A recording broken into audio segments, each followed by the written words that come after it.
मैं हूं अर्पिता और आप है मेरे YouTube channel grow with biology में। लास्ट सेमेस्टर जो कि हमारा हेमचंद यादव यूनिवर्सिटी में थर्ड सेमेस्टर हुआ करता था, उस सेमेस्टर्स के बायोटेक्नोलॉजी के हमने पूरे कोर्स को कवर किया है, जिसका पूरा वीडियो आपको इसी चैनल में मिल जाएगा।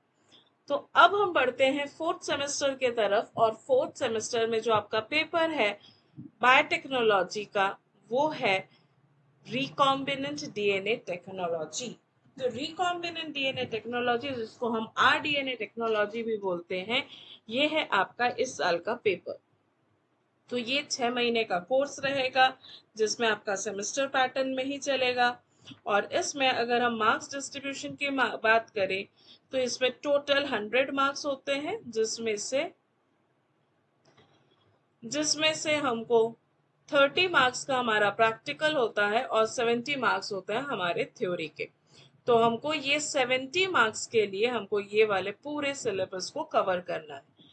तो जैसा पिछले सेमेस्टर में हमने किया था, वैसा ही इस सेमेस्टर में भी हम सारे कोर्स को एक एक टॉपिक वाइज कवर करेंगे। तो आज मैं आपको ओवरव्यू बताती हूँ कि इस सेमेस्टर में पढ़ना क्या है और क्या आपके लिए इम्पोर्टेंट है, क्यों इम्पोर्टेंट है, और इसमें ओवरऑल आप पढ़ने क्या वाले हो। सबसे पहले जो आपका यूनिट 1 है, इस यूनिट 1 के टॉपिक्स को अगर देखें, इसमें लिखा है pre requisites of recombinant DNA technology.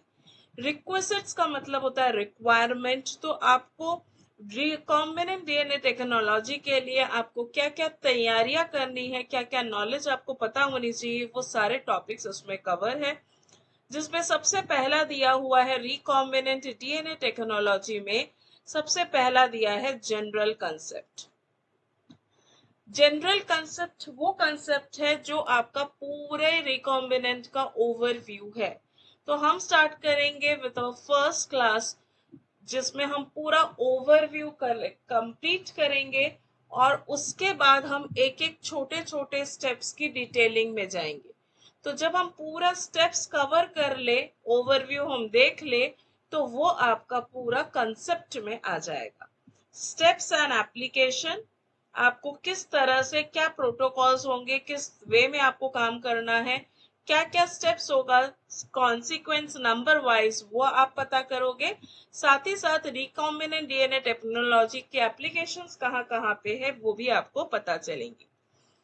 Next topic आता है होस्ट कंट्रोल रिस्ट्रिक्शन मॉडिफिकेशन या सिस्टम। होस्ट सेल्स के द्वारा, अब जब हम इस सिलेबस को पढ़ेंगे तो हमारे पास एक कॉमन वर्ड यूज होगा होस्ट, हमारे पास एक वर्ड यूज होगा जीन ऑफ इंटरेस्ट। क्या जीन ऑफ इंटरेस्ट होता है, कैसे काम करता है, ये सारा चीज हमको इसमें यूज करना है। Host controlled restriction modification system, इसमें कुछ हम ऐसे मैकेनिज्म्स पढ़ेंगे जिसके कारण होस्ट अपनी रक्षा कर सके। इसीलिए होस्ट कंट्रोल मैकेनिज्म से किस तरह से वो सेल्फ, हमको दो चीज में आइडेंटिफिकेशन करना है, एक सेल्फ है और एक है नॉन सेल्फ।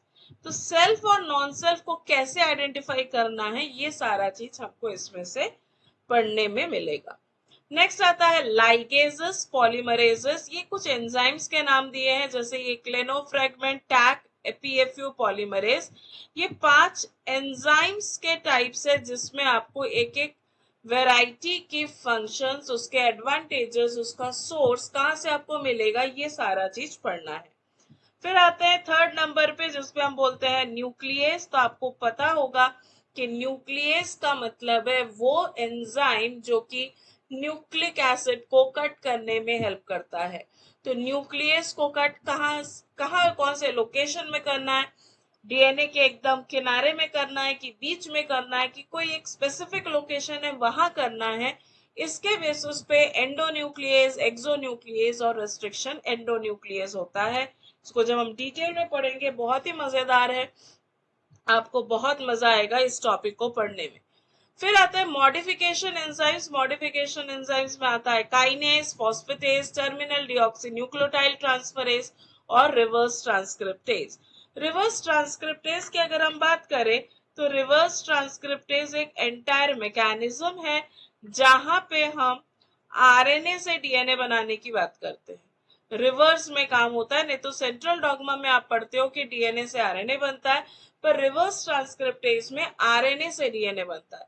तो ये एक एंटायर नया मैकेनिज्म है, कैसे हमको रिवर्स ट्रांसक्रिप्शन करना है वो सब हम इसमें शेयर करेंगे। मॉडिफिकेशन एंजाइम्स, जहां पे हमको डीएनए को अपने हिसाब से, ये जो हमने जीन ऑफ इंटरेस्ट की बात की, इस जीन ऑफ इंटरेस्ट को ऐड करने के लिए हमको डीएनए को कहीं कहीं पे मॉडिफाई करना पड़ेगा। तो उस मॉडिफिकेशन के लिए जो एंजाइम्स लगेंगे उसमें ये 3 वैरायटी आपको दिया हुआ है। तो ये रहा यूनिट 1। अब अगर हम यूनिट 2 की बात करें, यूनिट 2 की अगर बात करें तो यूनिट 2 में आप क्या पढ़ोगे? यूनिट 2 में आप पढ़ोगे सबसे पहले वेक्टर। अब वेक्टर क्या होता है? वेक्टर होते हैं गाड़ी जिसके थ्रू आप अपने जीन ऑफ इंटरेस्ट को एक जगह से दूसरे जगह पहुंचा सकते हो।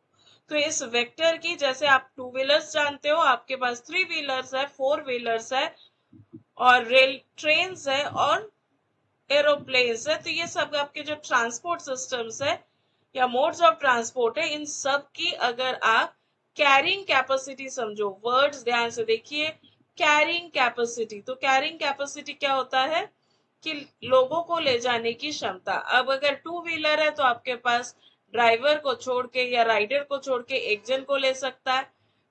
3 व्हीलर है तो 3 जन बैठ सकते हैं। 4 व्हीलर है तो 3 से 4 जन बैठ सकते हैं, उसी में 7 सीटर्स अवेलेबल है।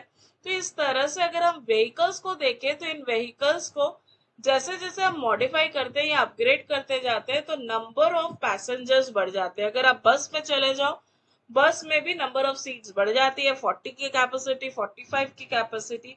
उसी तरह से हमको पढ़ना है यहाँ पे प्लाज्मिड्स, बैक्टीरियोफेज और कॉस्मिड्स। ये क्या है? ये 3 तरह के वेक्टर्स है जो कि हमारे जीन ऑफ इंटरेस्ट को लेके चलेंगे। तो प्लाज्मिड की कितनी कैपेसिटी, बैक्टीरियोफेज की कैपेसिटी क्या, और कॉस्मिड की कैपेसिटी क्या, कितना कैपेसिटी है और कितना वो ट्रांसफर करेगा, दैट इज वेक्टर्स। और कैसे मैकेनिज्म से, कैसे, क्या नेचुरली ऑकरिंग वेक्टर्स होते हैं कि हमको बनाने पड़ते हैं, तो ये सारा चीज आप सीखोगे इस वेक्टर्स में। फिर आते हैं हाई कैपेसिटी वेक्टर्स। जब इन सब में काम हो जाए तब हमको, काम ना हो, सॉरी, अगर काम ना हो तो हमको ट्रेन की जरूरत पड़ती है। तो ये होते हैं हमारे हाई कैपेसिटी वेक्टर्स, जिसमें आता है बैक्टीरियल आर्टिफिशियल क्रोमोसोम्स या ईस्ट आर्टिफिशियल क्रोमोसोम्स, और इससे भी आज के डेट पे upgraded carrying capacity vectors available है, जिसको हम सिलेबस में कवर करेंगे। फिर आते हैं जीन ट्रांसफर मैकेनिज्म। अभी तक हमने क्या किया? अभी तक हमने सारे सैंपल्स को ले लिया, सारे सैंपल्स में हमने लिया अपना जीन ऑफ इंटरेस्ट ले लिया, हमने उसके लिए गाड़ी बनवा ली, और ये जब रिकॉम्बिनेंट बन चुका है तो इस रिकॉम्बिनेंट को हमको एक सेल के अंदर डालना है, जिसको हम बोलते हैं होस्ट सेल। तो अब जब आपको इस होस्ट सेल के अंदर डालना है तो क्या मैकेनिज्म होगा इस जीन को ट्रांसफर?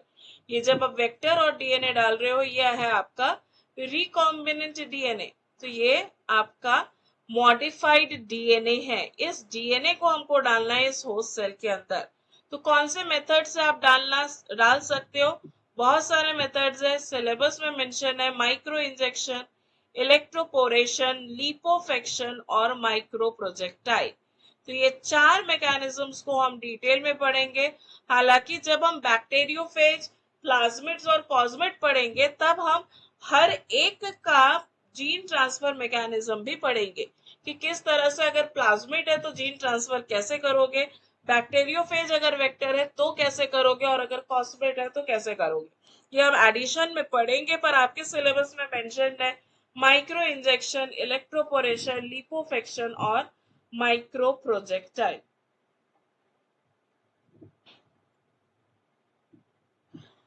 नेक्स्ट हम बढ़ते हैं 4th part of 2nd unit, जिसमें हमको देना है सिलेक्शन एंड स्क्रीनिंग। अब हमने ओवरऑल में पढ़ लिया, हमने कि रिकॉम्बिनेंट डीएनए बन गया, होस्ट सेल के अंदर घुस गया, पर एक्चुअली में घुसा कि नहीं घुसा, इसको पता करना, इसको बोला जाता है स्क्रीन करना। या स्क्रीनिंग। तो ये स्क्रीनिंग कैसे करना है, और स्क्रीनिंग करने के बाद जो रिकॉम्बिनेंट सेल बन रहा है, इस रिकॉम्बिनेंट सेल को आप सिलेक्ट कैसे करते हो, ये सिलेक्शन मैकेनिज्म रिकॉम्बिनेंट का, ये आपको पढ़ना है यूनिट 2 के 4th यूनिट में। फिर आते हैं जेनेटिक एंड हाइब्रिडाइजेशन मेथड्स। ये कुछ मेथड्स है जिसके बेसिस पे आप सिलेक्शन कर सकते हो। तो ये है आपका यूनिट 2। यूनिट 2 के बाद अब हम बढ़ते हैं आगे यूनिट 3 के तरफ। यूनिट 3 स्टार्ट होता है, यूनिट 3 स्टार्ट होता है जीनोमिक वैलिडेशन से। अब जीनोमिक वैलिडेशन में सबसे पहले आते हैं पीसीआर। अब पीसीआर क्या है ये सबको पता है, ये बहुत ही कॉमन है, आप क्लास 12 से पढ़ते आ रहे हो। पीसीआर होता है पॉलीमरेज चेन रिएक्शन। तो इसमें आपको क्या क्या है, सबसे पहले हम आपको स्टेप्स पढ़ाएंगे। स्टेप्स पढ़ाने के बाद हम टाइप्स पढ़ाएंगे कि कितने टाइप्स के पीसीआर अवेलेबल है। फिर हम उन टाइप्स के एप्लीकेशन पढ़ेंगे। जैसा जैसा हम टाइप पढ़ेंगे और वो टाइप ऑफ पीसीआर कहाँ यूज होता है वो साथ में पढ़ेंगे। ओवरऑल पीसीआर का एप्लीकेशन और लिमिटेशंस पढ़ेंगे। तो ये है पीसीआर। फिर आते हैं पीसीआर के बेस पे या इलेक्ट्रोफोरेसिस के बेसिस पे हम कुछ मॉलिक्यूलर मार्कर्स के बारे में पढ़ेंगे, जिसमें है RFLP, restriction fragment length polymorphism, RAPD, random amplified polymorphic DNA और माइक्रो एरे। ये कुछ टॉपिक्स है जिसको हम मॉलिक्यूलर मार्कर्स के अंडर पढ़ते हैं। मॉलिक्यूलर मार्कर मतलब डीएनए मार्कर्स, जिसके कारण हम उस डीएनए को यूनिक बोलते हैं। फिर आता है ह्यूमन जीनोम प्रोजेक्ट। ये बहुत ही बेहतरीन प्रोजेक्ट है जिसका यूज पहले भी हो चुका है। ह्यूमन जीनोम प्रोजेक्ट कैसे, कितने क्रोमोसोम्स है, कितना आपका डीएनए लेंथ है, कितने कौन से वैरायटी ऑफ जीन्स है, ये सारा चीज हम ह्यूमन जीनोम प्रोजेक्ट में पढ़ेंगे। फिर आते हैं जीन लाइब्रेरी। जीनोमिक एनसीडीएनए लाइब्रेरी आपके स्कूल कॉलेजेस में आपने लाइब्रेरी देखा है, पर यहाँ पे हम जिस लाइब्रेरी की बात कर रहे हैं वो है डीएनए लाइब्रेरी या फिर सीडीएनए। अब ये सीडीएनए आपके लिए शायद नया हो। इस सीडीएनए को फुल फॉर्म होता है कॉम्प्लीमेंट्री डीएनए। कॉम्प्लीमेंट्री डीएनए, जिस डीएनए में नॉन कोडिंग रीजन्स नहीं होते हैं उसको हम बोलते हैं कॉम्प्लीमेंट्री डीएनए। तो हम उस डीएनए की और जीनोमिक डीएनए की लाइब्रेरी कैसे बना सकते हैं वो सीखेंगे। क्रोमोसोम वॉकिंग और क्रोमोसोम जंपिंग। क्रोमोसोम है शरारती, वो चल भी सकते हैं और जंप भी कर सकते हैं, कैसे करते हैं और एग्जैक्ट मैकेनिज्म क्या है, क्या इससे फायदे होते हैं कि नुकसान होते हैं, ये हम पढ़ेंगे यूनिट 3 के लास्ट टॉपिक। फिर आते हैं आखिरी यूनिट। आखिरी यूनिट में आता है एप्लीकेशंस ऑफ जेनेटिक टेक्नोलॉजी। जो आप अभी तक पढ़े हो इस सब का एप्लीकेशन कहाँ है। जीन थेरेपी बेस्ट इवॉल्व एक पर्सनलाइज्ड मेडिसिन का वैरायटी है, जहां पे हम पर्सन टू पर्सन ट्रीटमेंट कर सकते हैं, वो है आपका जीन थेरेपी। तो इस जीन थेरेपी में एक आता है इन वीवो, दूसरा होता है एक्स वीवो। एक आप लैब में करते हो और एक बॉडी के अंदर होता है। तो ये किस तरह से ट्रीटमेंट होता है, जर्म लाइन में कैसे ट्रीटमेंट होता है और सोमैटिक जीन थेरेपी में किस तरह से वर्क होता है, ये हम पढ़ेंगे इसमें। Basic idea of stem cell technology, जिसमें हम टाइप्स ऑफ स्टेम सेल पढ़ते हैं, कल्चर्स के वेराइटीज और उसका यूजेस। फिर आते हैं जीनोमिक्स में, आते हैं introduction to genomics. DNA genome के बारे में कुछ पढ़ते हैं और साथ ही साथ पढ़ेंगे डीएनए सीक्वेंसिंग। डीएनए सीक्वेंसिंग कैसे होता है, मैनुअल सीक्वेंसिंग कैसे है, ऑटोमेटिक सीक्वेंसिंग। सीक्वेंस मतलब हम अगर एक डबल स्टैंडर्ड डीएनए की बात करें तो आप इस तरह से एक डबल स्टैंडर्ड डीएनए ड्रॉ करते हैं। तो इस डबल स्टैंडर्ड सीक्वेंस डीएनए में आपको पता है कि 4 नाइट्रोजनस बेसिस होता है, ए टी जी और सी। अब किसके बाद क्या है, उस एक स्ट्रैंड में अगर आपको पता चल जाए तो आप कॉम्प्लीमेंट्री स्ट्रैंड खुद ड्रॉ कर सकते हो। पर ये जो सीक्वेंस है, ये सीक्वेंस पता करना ही डीएनए सीक्वेंसिंग है। इसमें मेथड्स है मैक्सम गिलबर्ट और Sanger's method, automatic method, manual method, ये सारे मेथड्स हम पढ़ेंगे किस तरह से हम डीएनए के सीक्वेंस को पता कर सकते हैं। लास्ट पार्ट है इंट्रोडक्शन टू प्रोटीन स्ट्रक्चर्स। तो इसमें हम बात करेंगे chemical properties of proteins, physical interaction that determine the properties of proteins, ऐसे कौन कौन से इंटरैक्शन हैं जो कि प्रॉपर्टीज ऑफ प्रोटीन को डिजाइन करते हैं, कौन से ऐसे रिएक्शंस है या कौन से ऐसे बॉन्ड्स हैं जो कि शॉर्ट रेंज होते हैं, बहुत पास में है तो ही वो बॉन्ड बनता है, दूर हो गया मॉलिक्यूल तो नहीं बनेगा, कौन से स्ट्रक्चर्स इलेक्ट्रोस्टैटिक फोर्सेस से जुड़ा है, वॉन्डरवॉल इंटरैक्शन से क्या जुड़ा है, हाइड्रोजन बॉन्डिंग, हाइड्रोफोबिक इंटरैक्शंस। तो हमारा मेन एम रहेगा ये पूरे कोर्स को कवर करना। विद इन 2 मंथ्स हम पूरे कोर्स को कवर करेंगे, साथ ही साथ हम हर टॉपिक के एमसीक्यू सॉल्व करेंगे, ताकि अगर आप किसी भी कॉम्पिटिटिव एग्जाम्स की तैयारी कर रहे हैं या फिर आप यूनिवर्सिटी एग्जाम दे रहे हैं तो भी आपको एमसीक्यूज की जरूरत पड़ती है। हम short answer, long answer questions के बारे में डिस्कशन करेंगे कि शॉर्ट आंसर क्वेश्चंस में आपको कितना पार्ट लिखना है और लॉन्ग आंसर क्वेश्चंस में कितना पार्ट लिखना है, कौन से डायग्राम्स आपके आंसर्स के लिए कंपलसरी है, कौन से डायग्राम्स किस तरह से बनाना है, कितना टाइम लिमिट आप दे सकते हो उस डायग्राम को ड्रॉ करने के लिए, क्योंकि ओवरऑल एग्जाम्स आपके 3 घंटे के होते हैं, तो 3 घंटे में वो सटीक तरह से पूरे पेपर को सॉल्व करना यही मायने रखता है। आप किस तरह से आंसर लिखोगे तो कि ज्यादा स्कोर कर सको, कहाँ पे आपको हाईलाइट करना है, किस तरह से हाईलाइट करना है, कैसे सिनॉप्सिस बनाना है, ये सारा गाइड हम करते रहेंगे टाइम टू टाइम।